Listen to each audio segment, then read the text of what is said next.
I used to think that the place you grew up in would always feel like home, that no matter how far you wandered or how lost you got, you could always come back to the people who raised you and feel safe. I used to believe that blood was thicker than water, that family was the one constant in a world that never stopped shifting under your feet. I was 24 years old, living in Houston, Texas, and I believed all of that with everything I had. And then, in the span of one single evening, everything I thought I knew about love, loyalty, and belonging got ripped out from under me like a rug someone had been waiting years to pull. And hey, before we go any further, if you're new here, please subscribe to this channel and hit that like button. It genuinely helps more than you know. And drop a comment below and tell me where in the world you're watching from. I love seeing all the different places this community reaches. Now, let's get into the story. My name is Sarah Calloway, and if you had met me back then, back in the spring of 2019, you would have seen a young woman who had it mostly together, or at least looked like she did on the outside. I worked as a junior marketing coordinator at a mid-sized logistics company off the Beltway in Southwest Houston. I had a small but decent apartment that I shared with a roommate named Priya, a reliable car that I made monthly payments on without missing a single one, and a routine that kept me steady. I woke up early, made coffee, went to work, came home, cooked something reasonable, and tried to squeeze in a few hours of an online design course I was taking in the evenings. I was building something, slowly, brick by brick, the way most 24-year-olds in this city do when no one hands them anything. But twice a week, every Wednesday evening and every Sunday afternoon, I drove across town to my parents' house in Pasadena, a suburb just east of Houston. That house on Oleander Street was the house I grew up in. Same beige shutters, same cracked driveway that my dad always said he'd fix but never did, same smell of my mother's cooking drifting out to the front porch before you even knocked. My parents, Raymond and Gloria Calloway, were working-class people in the truest sense of the phrase. My dad had spent 30 years working logistics for a petrochemical company, and my mother did bookkeeping part-time for a local church and a dentist's office. They were not wealthy, but they had built a life with their hands, and they were proud of it, deeply, almost fiercely proud. And that pride extended to how they expected their children to live. There were 3 of us kids. My older sister, Renee, was 28 and had always been the golden one. She had married young, had a husband named Derek who worked in finance, lived in Sugar Land in a house with a 2-car garage and a backyard that my mother talked about at every family gathering like it was the Hanging Gardens of Babylon. Then there was me, Sarah, the middle one, quietly working, quietly building, never quite as polished or as praised as Renee, but never in trouble either.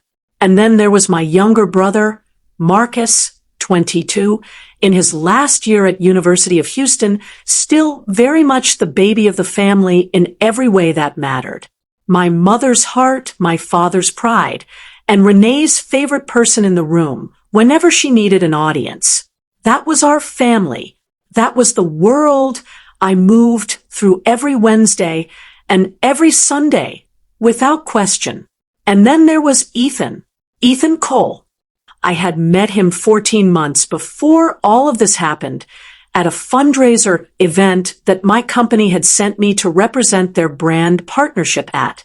It was one of those downtown Houston venues, all glass and soft lighting and people in expensive clothes talking about things that sounded important.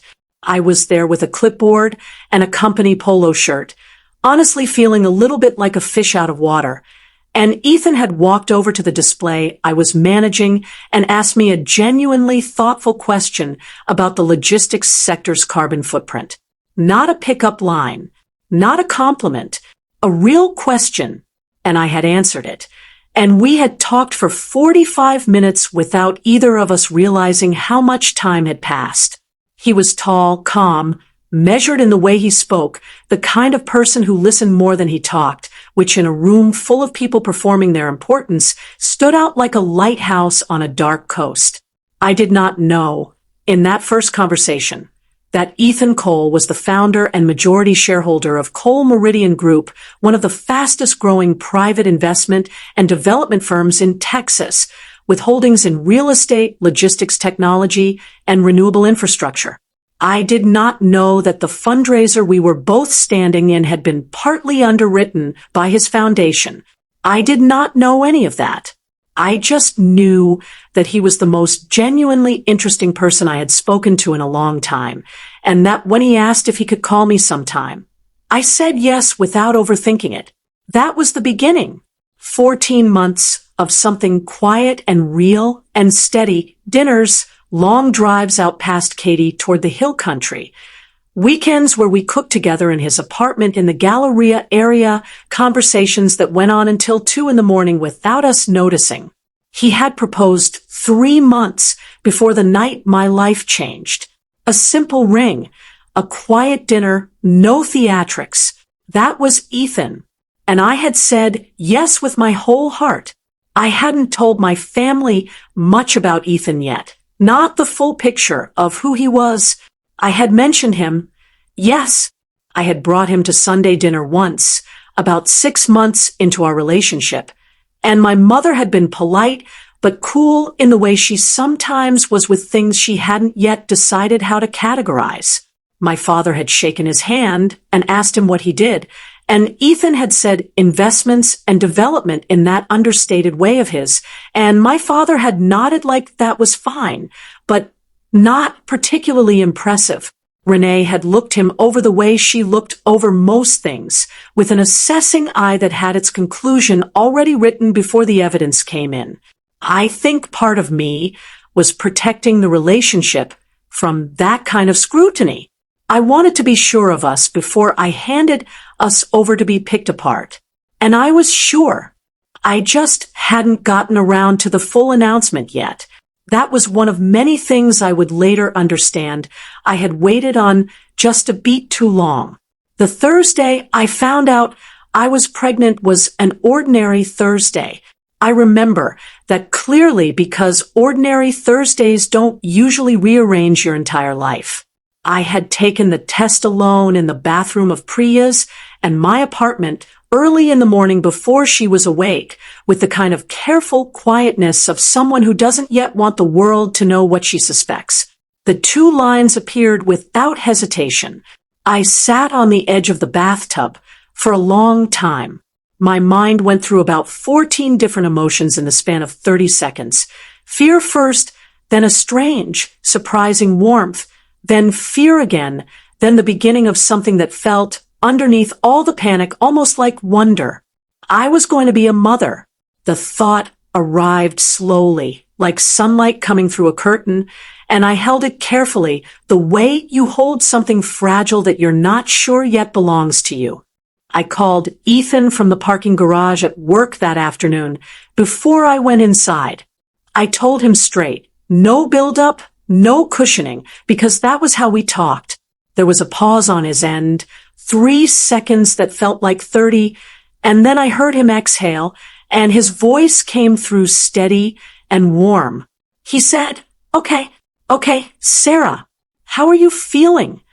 And that question, not are you sure, or what do we do, or this is complicated, just how are you feeling, told me everything I needed to know about who I was dealing with. We talked for an hour. He was not performing calm. He was actually calm. He said we would figure it out together. He said he was in this fully. He said he loved me, and that nothing about this changed that. By the time I walked into the office, I was still scared, but I was not alone in my fear, and there is a world of difference between those 2 things. We decided together that I would tell my family that weekend. Sunday dinner. It seemed like the right place, familiar ground, the whole family together, a setting where difficult things had been said before and survived. Ethan offered to come with me, and I told him I thought I should do it myself first, that I wanted them to hear it from me before they had to process him being there too. He respected that. He always respected my instincts about my own family, even when those instincts turned out to be wrong. That Sunday, I drove to Oleander Street with my hands gripping the steering wheel a little tighter than usual and my heart doing something complicated in my chest. I told myself it would be hard. I told myself there would be questions, maybe disappointment, maybe some raised voices. I had prepared for hard. I had not prepared for what actually happened. My mother had made pot roast. The whole house smelled like it when I walked in, that deep, slow-cooked smell that had meant Sunday and safety and belonging my entire childhood. Renee and Derek were already there, sitting at the kitchen table with glasses of sweet tea. Marcus was on the couch with his phone, half watching some game. My dad was in his recliner in the living room, newspaper folded in his lap. It was so utterly normal that for one moment I almost convinced myself I was going to be okay. We ate dinner. I barely tasted it. And then, when the plates were mostly cleared and everyone was still sitting around the table with that relaxed after-dinner looseness, I took a breath and I said it. I said I had something to tell them, that I was pregnant, that Ethan and I were engaged, that I knew it wasn't the order of things they had hoped for, but that we were committed to each other and to this baby, and that I was happy, scared but happy. The silence that followed was not the stunned, processing kind. It was the cold kind, the kind that has a temperature. My mother put down her glass of sweet tea very slowly, like she was giving herself time to decide something. My father's face did something I had never seen it do before. It went completely, deliberately blank, like a door closing. And then my mother spoke, and what she said cracked something open in me that I'm not sure has ever fully closed back up. She said, and I'm giving you her exact words because I have never forgotten them. She said, "Not under my roof, not in front of my family, not like this." And she said it quietly. That was the thing. She didn't scream. She said it the way you deliver a verdict, and that quiet certainty was somehow worse than shouting would have been. Then Renee spoke. Renee, who had always had a talent for taking a wound and pressing on it, leaned back in her chair with that look she got, that long, slow look, and said, "Sarah, I mean, honestly, what did you expect? You've been running around with some guy none of us even really know, and now this." She said, "This, the way people say it when they mean something too embarrassing to name directly." Derek said nothing, which was its own kind of verdict. Marcus looked at the table. My dad finally spoke. My dad, who I had always believed would be the one to hold steady. And he said, "I think you need to figure out your life somewhere else." He didn't look at me when he said it. He looked at the wall. And that, right there, that looking at the wall, was the moment I understood that what was happening was real. I said, "Dad," just that one word. He didn't respond. My mother started clearing plates.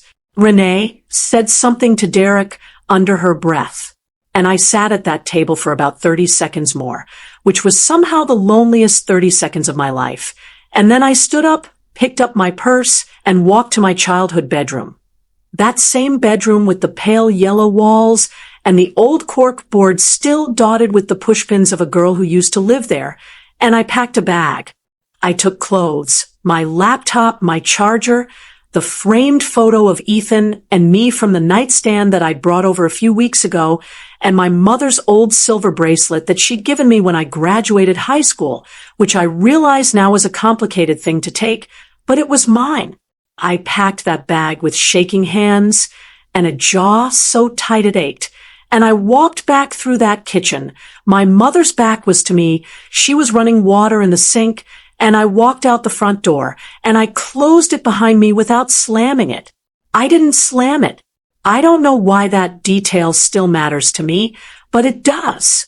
I closed it gently, like I still had dignity, like I still belonged to myself even if I no longer belonged to them. I sat in my car in front of that house for 4 minutes. I watched the clock before I could make my hands work the ignition. I did not cry. I was too far past the surface level of crying. The feeling was deeper than that, more structural, like something load-bearing had just given way inside me.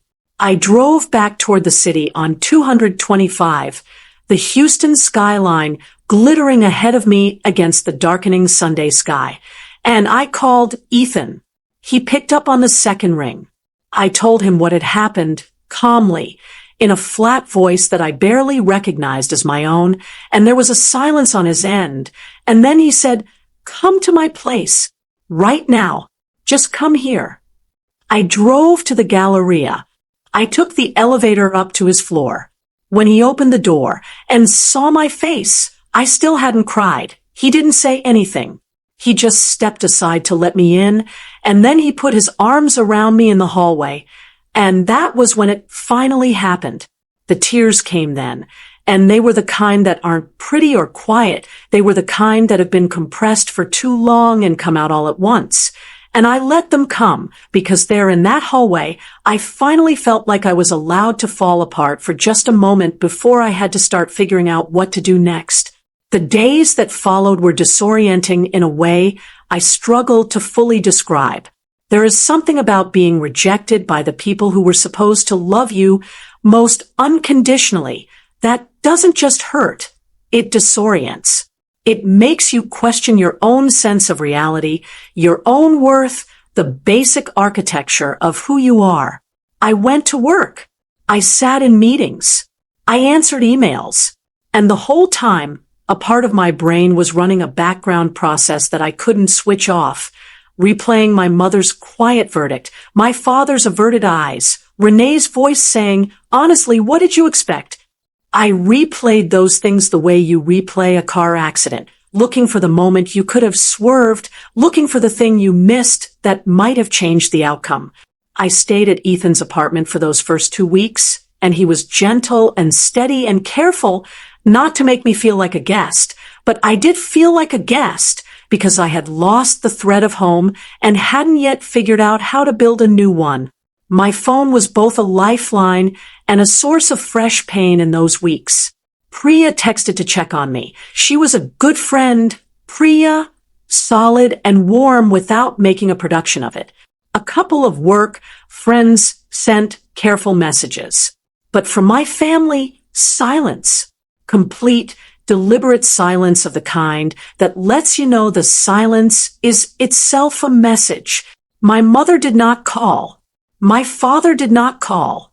Marcus sent me one text 5 days after that Sunday that just said, "I'm sorry that happened." No punctuation, no context, nothing else, and then went quiet again. Renee sent nothing. That silence settled into me like cold, whether you can't seem to dress warmly enough for, no matter what you put on. I want to be clear about something because I think it matters for the full picture.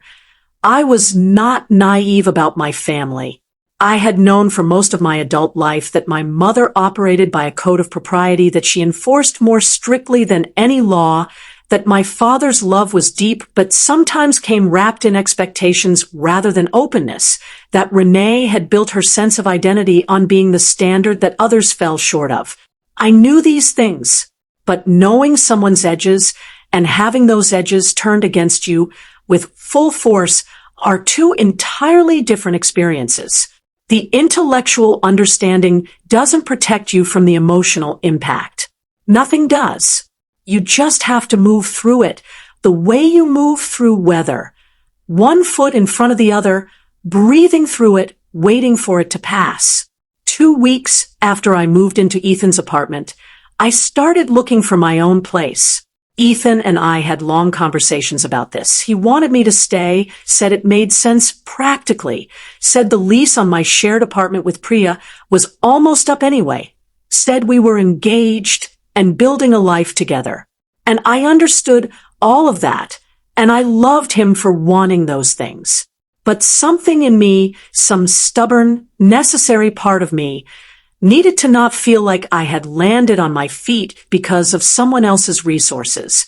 I needed to know that I could stand, that the ground beneath me was ground. I had found myself, so we compromised. I moved into a small one-bedroom in Midtown that Ethan helped me find, but that I paid for with my own income. And I focused every available ounce of energy on building the kind of financial and professional stability that no one could take away from me, not even circumstance. That was the silent promise I made to myself in that Midtown apartment on a Tuesday morning in May, standing at my kitchen window with a cup of coffee and a view of nothing particularly significant, just a parking lot and a live oak tree catching the early Houston sun. I made myself a promise. I was going to build something real, something that was mine, and I was going to do it quietly, without announcing it, without performing it for anyone's approval. I was just going to do it. Being pregnant, while also rebuilding your sense of self, is a particular kind of challenge that I don't think gets talked about enough. Your body is doing something enormous and autonomous. It has its own agenda and its own timeline, and it doesn't care that you're also dealing with grief and anger and logistical upheaval. I was nauseated most mornings until about 14 weeks. I was tired in the bone-deep way that first trimester pregnancy produces, the kind of tired that coffee doesn't touch. And yet I kept going to work, kept taking my online courses. I had switched from a general design certificate to a more specialized program in brand strategy and digital marketing because I had realized that my skills in that direction were stronger than I'd given myself credit for, and kept showing up for prenatal appointments alone on the Tuesday afternoons when Ethan had board meetings he couldn't reschedule, which he always felt terrible about, and I always told him was fine, and which was actually genuinely fine because I had made a practice of being okay on my own.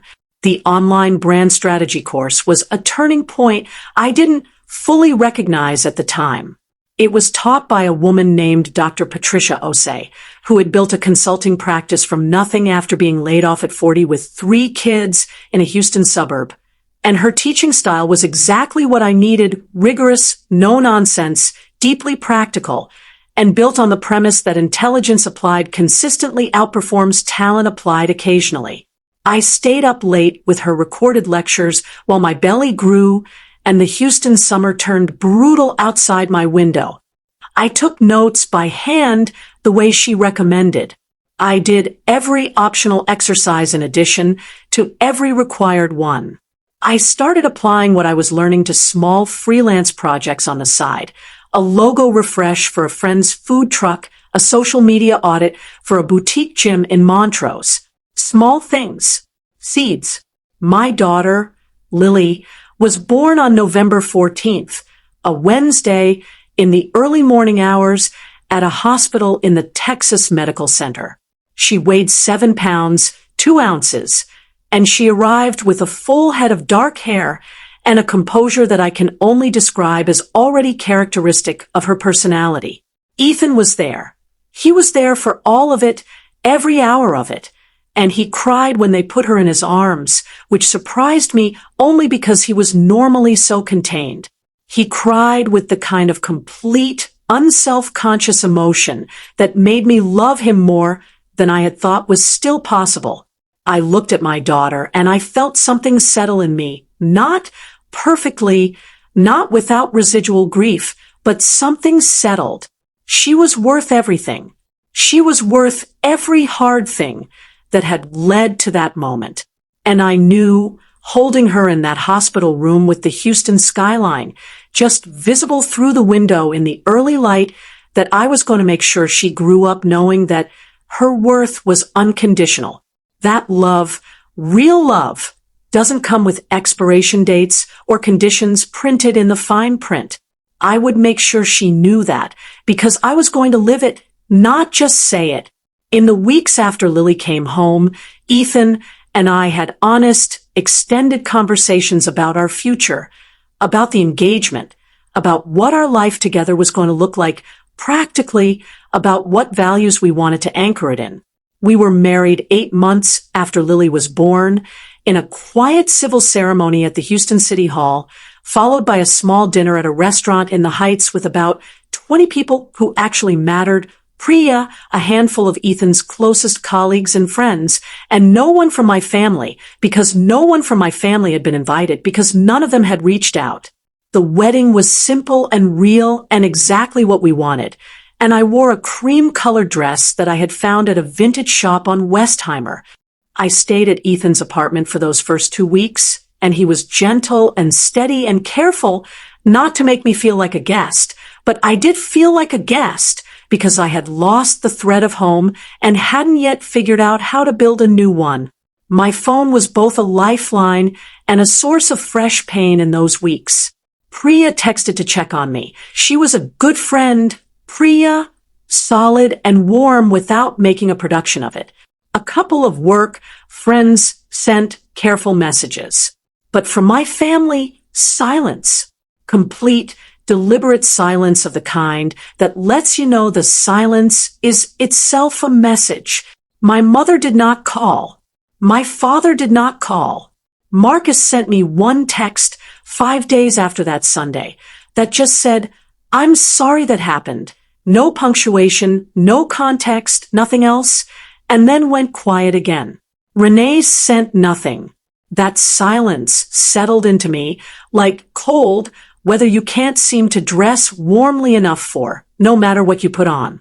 I want to be clear about something because I think it matters for the full picture. I was not naive about my family.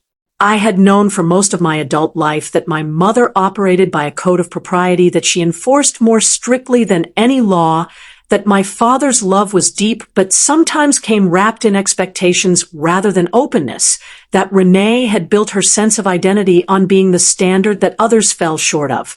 I knew these things, but knowing someone's edges and having those edges turned against you with full force are two entirely different experiences. The intellectual understanding doesn't protect you from the emotional impact. Nothing does. You just have to move through it, the way you move through weather. One foot in front of the other, breathing through it, waiting for it to pass. 2 weeks after I moved into Ethan's apartment, I started looking for my own place. Ethan and I had long conversations about this. He wanted me to stay, said it made sense practically, said the lease on my shared apartment with Priya was almost up anyway, said we were engaged and building a life together. And I understood all of that, and I loved him for wanting those things.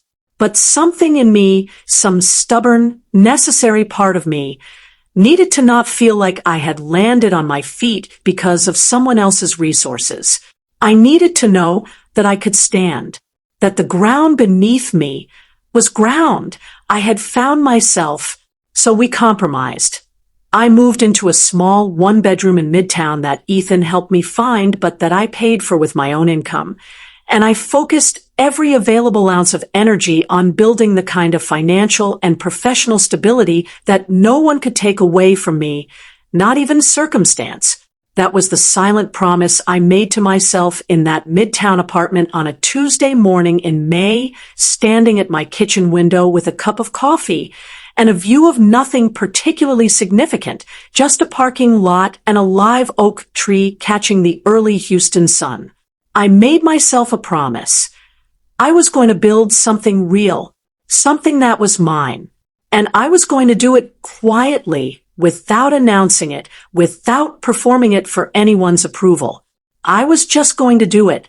Being pregnant, while also rebuilding your sense of self, is a particular kind of challenge that I don't think gets talked about enough.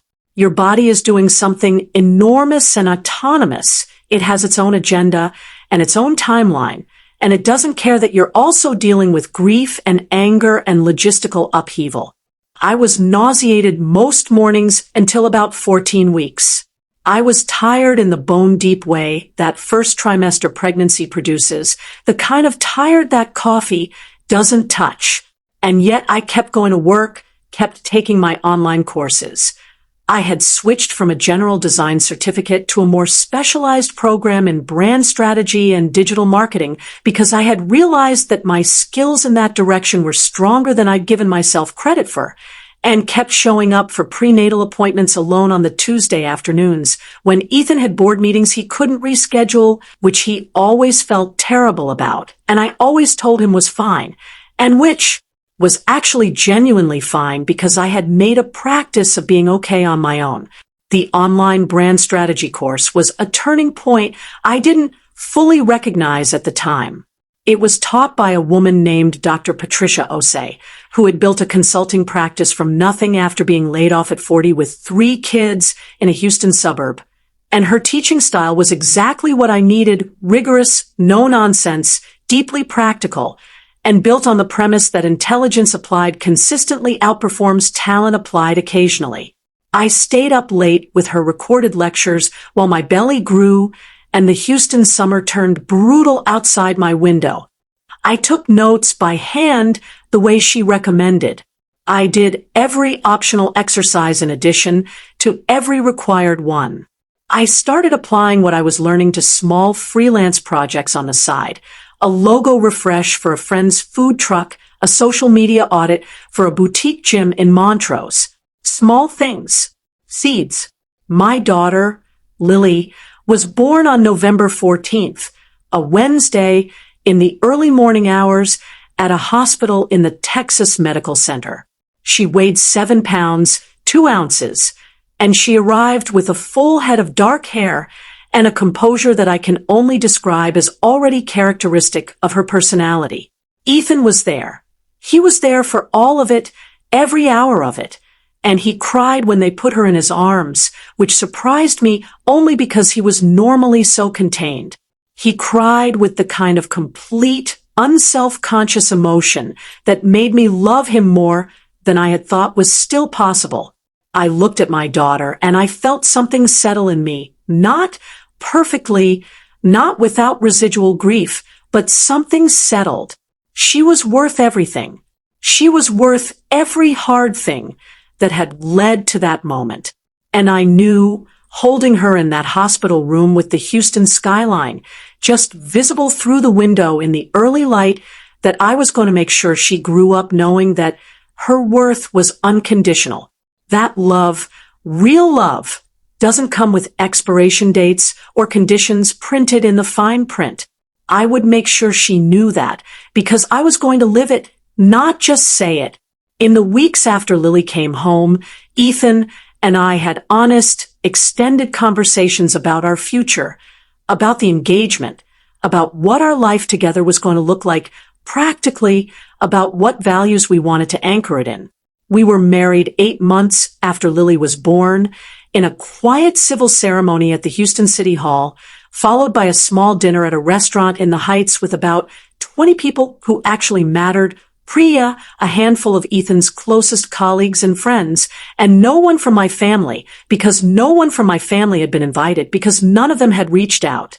The wedding was simple and real and exactly what we wanted, and I wore a cream-colored dress that I had found at a vintage shop on Westheimer, and Lily wore a tiny white dress with a bow that she immediately tried to eat, and Ethan held my hand through the whole ceremony with the steady grip of someone who means what they're saying, and it was without exaggeration one of the best days of my life. And then I went back to work. I went back to work with everything I had, with the full focus of someone who has processed their grief and decided what to build from it. I had completed the brand strategy certification by then, and I had also quietly put together a portfolio of freelance work that was stronger than I'd initially realized. A former colleague connected me to a tech startup in the energy corridor that needed a head of brand and communications, and I interviewed for it twice, presented a complete brand audit that I had prepared over a long weekend, and got the job. It was a significant salary increase from my previous position, and more importantly, it was a role with actual creative authority, not coordinating someone else's vision, but building one from scratch. I took it without hesitation.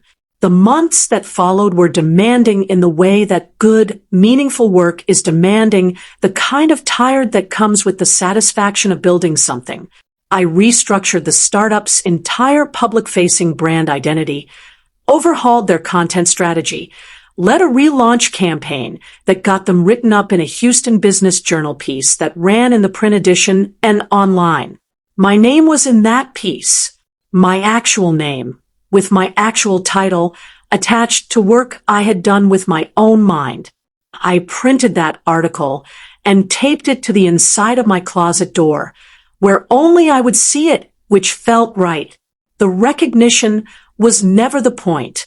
The proof, to myself, was the point.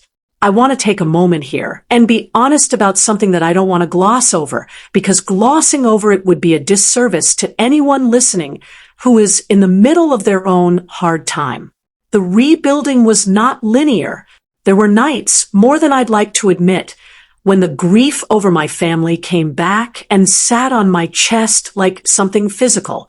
There were moments in the early weeks with Lily when I would look at her face and feel a sharp and specific sadness that my mother had never called to ask about her granddaughter, that my father had not seen her. Those feelings did not vanish because I was busy or because I was building something. They lived alongside the building. Grief and progress occupy the same space sometimes, and you learn to carry both without letting either one win. A year after Lily's birth, Ethan asked me to consult on a brand positioning project for one of Cole Meridian Group's newer subsidiary companies, a logistics tech venture that was preparing to go to market and needed a brand identity built from the ground up. He was careful about it. He came to me with the brief, as he would to any external consultant, asked my rate, paid it without discussion, and made clear that the work stood entirely on its own merits and that his ownership of the parent company had nothing to do with anything. That carefulness, that scrupulous, deliberate carefulness, was one of the things I loved most about him. I took the project. I did the work. The brand we created together. Well, that I created with his team's input, launched to a reception that exceeded their projections, and it led to a full-time offer as Director of Brand Strategy at Cole Meridian Group, reporting directly to the VP of Communications. Not as Ethan's wife, as a professional with a track record. I accepted. 2 years after that Sunday dinner on Oleander Street, when my mother had put down her glass of sweet tea and said, "Not in my house, not like this," I was 33 floors up in a glass office building in downtown Houston running brand strategy for one of the most significant private investment firms in the state of Texas, with a portfolio of clients that I had built relationship by relationship and a reputation in Houston's business community that I had earned word by word. I had a marriage that felt like a real partnership, not perfect. Nothing is perfect, but honest and steady and built on mutual respect. I had a daughter who was walking and starting to talk and who laughed so freely and fully that it physically rearranged something in your chest every time she did it. I had an apartment. Well, Ethan and I had bought a house in the Heights, a beautiful 1930s craftsman that we had renovated with careful attention to preserving its original character. And I had a life that I had built, truly built, from the rubble of that Sunday night. I did not hate my family. I want to be clear about that because I think it's important. Hate is too loud an emotion for what I carried. What I carried was quieter and more complicated. It was a sorrow for what had not been, a resignation about what people are capable of when their pride overrides their love, and a very clear-eyed understanding that I had moved forward without their blessing and that the moving forward had not required their blessing after all. I had not reached out to them. They had not reached out to me. Nearly 2 years of silence, the kind that calcifies if no one moves to break it. And then, on a Tuesday morning in early March, while I was sitting at my desk reviewing a brand proposal with a cup of coffee going cold beside me, my phone rang. Unknown number. I almost didn't pick it up. I had a rule about unknown numbers during the workday, but something made me answer. The voice on the other end was my mother's. And the first thing I noticed was that it did not sound like my mother. It sounded smaller, older, the way voices sound when something large has happened to them. She said, "Sarah," just my name. And there was so much in the way she said it, so much that she hadn't said in 2 years, that I had to put my coffee cup down. She told me, haltingly, in pieces, what had happened. My father's job, the one he'd held for 30 years with the petrochemical company, had been eliminated in a corporate restructuring 18 months ago. He had been trying to find comparable work and hadn't been able to. The savings had been spent down. The house on Oleander Street, with its cracked driveway and its beige shutters, was 3 months behind on the mortgage. There had also been a health situation. My father had been diagnosed with type 2 diabetes the previous year, and the management of it had added expenses they hadn't anticipated. And Renee. My mother mentioned Renee with a particular kind of careful quietness. Renee and Derek's marriage had fallen apart. Renee was back home, living in my old room. I listened to all of this without interrupting. I held the phone, and I listened, and I felt the whole complicated machinery of my feelings move through several phases in the span of a few minutes. There was a part of me, I will be honest, completely honest, that felt a flash of something dark. Not joy exactly, but a recognition. This is what the world sometimes does, recognition. But that feeling was brief, and I let it pass, the way you let a storm cloud pass without building your weather forecast around it, because I had done enough growing in those 2 years to understand that other people's suffering is not the same as justice, and that what I actually needed to figure out was what I was going to do, not what I was going to feel. I told my mother I would call her back. I set the phone down on my desk. I looked out at the Houston skyline for a long moment, the sprawl of this massive, complicated, relentless city that had held both the best and the worst things that had happened to me. And I made a decision. I was going to go see them, not because I had been waiting to show what I had become, not to rub anything in anyone's face, but because they were still my parents and my daughter did not yet know her grandparents, and somewhere underneath the 2 years of silence and the weight of what had happened, there were people who had loved me the only way they knew how, even when that way had been catastrophically insufficient. I called Ethan. He listened. He said, "I'll be right here when you get back." He always knew when to give me the room to handle something myself. I drove to Pasadena on a Saturday morning, alone. I parked in front of the house on Oleander Street, and I sat there for a moment, the way I had sat in that same car in front of that same house the night I had left, and I took inventory of myself. I was not nervous exactly. I was something more like clear, the kind of clear that comes after you have been through enough that small fears stop registering the way they used to. I got out of the car. I knocked on the door, which I had never done before in my life. I had always just walked in, but it felt right to knock this time. There was a pause, and then my mother opened the door. She looked like herself, and also not quite herself. She had aged, not dramatically, but in the way that stress ages people without mercy around the eyes and in the set of the mouth. She was wearing one of her usual housecoats, and she had a dish towel over her shoulder, and she looked at me standing on that porch, and something moved through her face that she didn't quite manage to contain before she put her composure back together. She stepped aside to let me in. I went in. The house smelled different, less like cooking, more like a house that's been living under stress for a while and has started to show it. My father was in his recliner. Same recliner. I noticed, though, the chair had aged too. He looked at me when I walked in, and he looked, for just a moment, like a man who did not know how to hold his own face. He was thinner. The diabetes My mother had said, Renee was in the kitchen. I heard her go quiet when she heard my voice. Marcus, I knew, was still in school. He had started a graduate program and wasn't home. I sat down in the living room. My mother sat across from me. My father turned down the television, and I spoke first, which I think surprised them. I think they had expected me to wait for some kind of preamble or apology from their end, and I had decided on the drive over that I was not going to put us through that choreography. I was going to say what needed to be said calmly and clearly, and then we were going to move forward from there, or we weren't.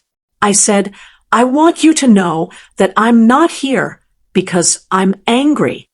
I processed that a long time ago. I'm here because I'm your daughter, and because whatever happened between us doesn't have to be what defines the rest of our relationship if we don't let it. I paused. I let that settle. Then I said the other thing. The thing I had decided needed to be said out loud, not as an attack, but as a truth that deserved the dignity of being spoken. I said, what you did to me, that Sunday hurt in a way that I will carry for a long time. You sent me away. I was pregnant and scared, and I came to you as your daughter, and you sent me away. I need you to understand that, not so you can feel bad about it forever, but because I need to know you actually understand what happened. Not your version of it, what actually happened. My voice was even the whole time. Not cold. I wasn't performing distance, but steady. The way you speak when you have earned your composure through actual work, not just through suppression. My mother, to her credit. And I say to her credit because it wasn't easy for her. I could see that, looked at me directly, and said, I know what we did. I've known for a long time. She didn't elaborate. She didn't qualify it. For my mother, that was a great deal. My father said, with the kind of difficulty that proud men have when the words they need to say have required them to dismantle something they've built their identity on, I should have stood up for you. I should have. He stopped there, but that was enough. It was enough for me. Renee came out of the kitchen at some point. I heard her footsteps in the hallway before she appeared in the doorway. She looked at me with an expression that contained, if I was reading it right, a complicated mixture of shame and relief, and the residue of old habit. She looked, honestly, like someone who had been humbled by her own life recently, and I recognized that look because I had worn it myself. I did not feel triumph. I want to say that clearly I did not feel triumph looking at her. I felt something more like the quiet, slightly sad knowledge that life has its own way of leveling things out, and that this was not a moment for scoring points. I said her name. She said mine. We would find our way back to each other slowly over many months, and it would not be uncomplicated, but it would be real. I told them about Lily. I showed them photos on my phone. Lily laughing in the backyard of our house in the Heights, Lily attempting to eat a piece of watermelon with the focused intensity of a scientist conducting critical research, Lily asleep on Ethan's chest with her dark hair spread out like a small, perfect crown. My mother's face when she saw those photos is something I won't try to describe too precisely because some things belong to the people who experience them, but I will say that she put her hand over her mouth and her eyes filled up, and I felt something in me, something I hadn't fully expected to feel, respond to that. Not with anger, with the complicated, unwieldy tenderness of a daughter who still loves her mother even after everything. Blood is thicker than water. That old phrase. I had thought, for a while, that I had proven it wrong. But sitting in that living room, looking at my mother's face when she saw her granddaughter for the first time even in just a photograph, I understood that it wasn't wrong exactly. It was just incomplete. Blood is thicker than water. Yes, but it still needs to be maintained. It still needs air and honesty and the willingness to say the hard things out loud. I did not offer to fix everything for them in that first visit. I want to be clear about that. I was not there to swoop in with resources and make the problems disappear, because that would have been about relief, theirs and mine, not about repair. Real repair takes longer and requires more honesty. What I did was tell them that I wanted to be in contact again, that I wanted Lily to know her grandparents, that I was willing to rebuild this slowly if they were. And I told them that I had a colleague, a financial advisor I trusted, who I could connect my father with to talk through options for the mortgage situation and his long-term planning. Not a gift, a resource, a hand extended without conditions, which is different from a hand extended with strings. And the difference matters enormously. Before I left, I stood up and I hugged my mother. It was a careful hug at first, the hug of two people who have been at a distance and are not quite sure of the territory yet. And then she held on a little longer, and it became something else, something older, something that went back to a time before all of the hurt. And I let it. I hugged my father too. He held me by the shoulders for a moment and looked at me with the face of a man who is reckoning with himself. And he said, "You turned out well, Sarah," which was not the apology I had deserved and not the full truth of what needed to be said, but which was, from my father, more than I had expected, and I accepted it in the spirit it was given. Renee walked me to my car. We stood in the driveway by that crack my father had always said he'd fix, and she said, "I want to meet her." "Lily," I said, "I know. You will." I drove back to Houston, to the city proper, to the Heights, to my house with the 1930s craftsman bones and the live oak in the front yard, and I sat in the driveway for a few minutes before going inside. Ethan had texted, "How'd it go?" I texted back, "It went," which was true and was enough. When I went inside, Lily was awake from her nap, and she came toddling toward me from the living room with her arms out and that full-body enthusiasm that children have.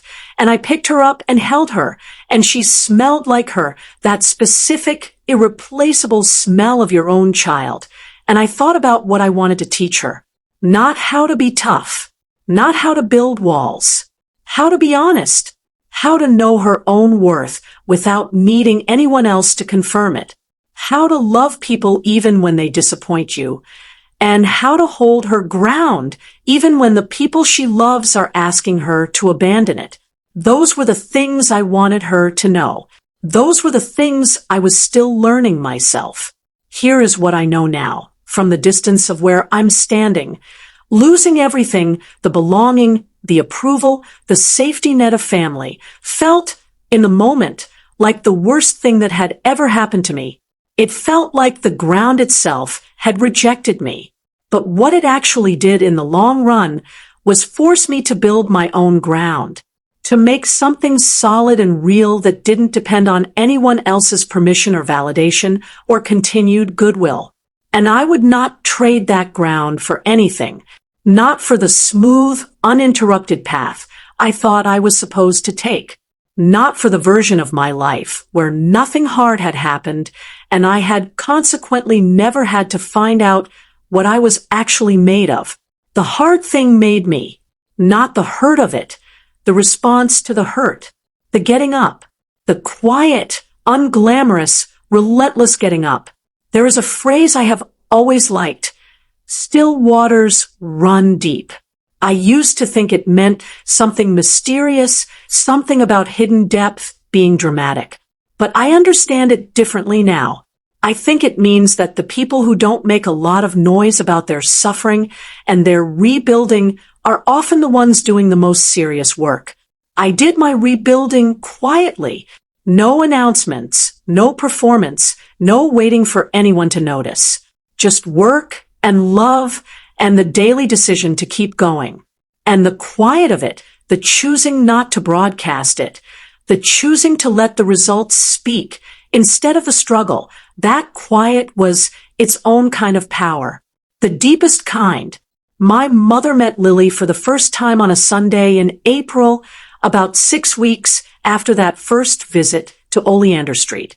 She drove to our house in the Heights. She does not like driving in Houston traffic, which is anyone's reasonable position, and Ethan opened the door and shook her hand with his calm, unshowy courtesy, and my mother looked around our house with the eyes of someone recalibrating several things simultaneously, and she did not say much about any of it, which was its own kind of acknowledgement.